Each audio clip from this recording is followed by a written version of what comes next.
Matapos lumabas ang ulat ng Reuters na binabayaran umano ang mga pulis para pumatay ng mga gumagamit ng ipinagbabawal na gamot at magtanim ng ebidensya, pinahaharap ngayon ni Philippine National Police Chief Ronald Bato de la Rosa ang dalawang senior officer na nag-aakusa. Nagbabalik si Kirby Cristobal.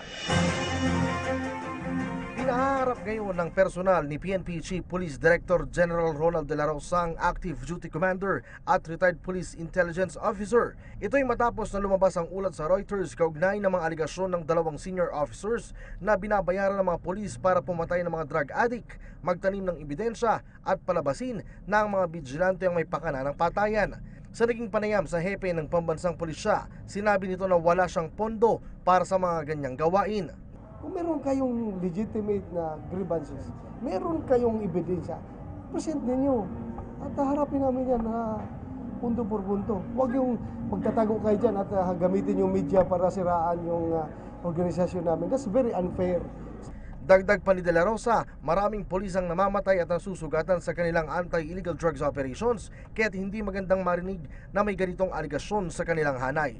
Giniit pa nito na kung lehitimo ang mga impormasyon, maglabas sila ng ebidensya para maging patas sa mga pamilya ng mga pulis na nag-aalay ng buhay sa war on drugs. Samantala, galit ring hinamon ng opisyal at sinabi nitong makipagbarilan sa kanya ang mga vigilante na kumikitil sa buhay ng mga drug addict. Galit na ako dyan sa mga kung ano yan, yung mga namamaril dyan na walang kalaban-laban na sabi vigilante. Kung sino kayo mga vigilante, sabihin mo, harap sa akin. Tayo magbabarilan. Galit ako sa mga yan. I never condone. In fact, challenge ko sila. Kung kayo magaling bumaril, magaling pumatay, ako harapin niyo. Makipagbarilan kayo sa akin. Huwag yung mga tao na nakatali yung kamay na binabaril niyo sa ulo. Nagbigay rin ng reaksyon si De La Rosa sa suhestyon ni Senador Lacson na baguhin ang kanilang estratehiya sa anti-illegal drugs operations. Sagot ng opisyal, gumawa na ang PNP ng Oplan Double Barrel Reloaded, Oplan Revisited at iba pa, kaya anya bukas naman din ang komunikasyon nito sa Senador. Mula sa Campo Crame para sa PTV News, Kirby Cristobal.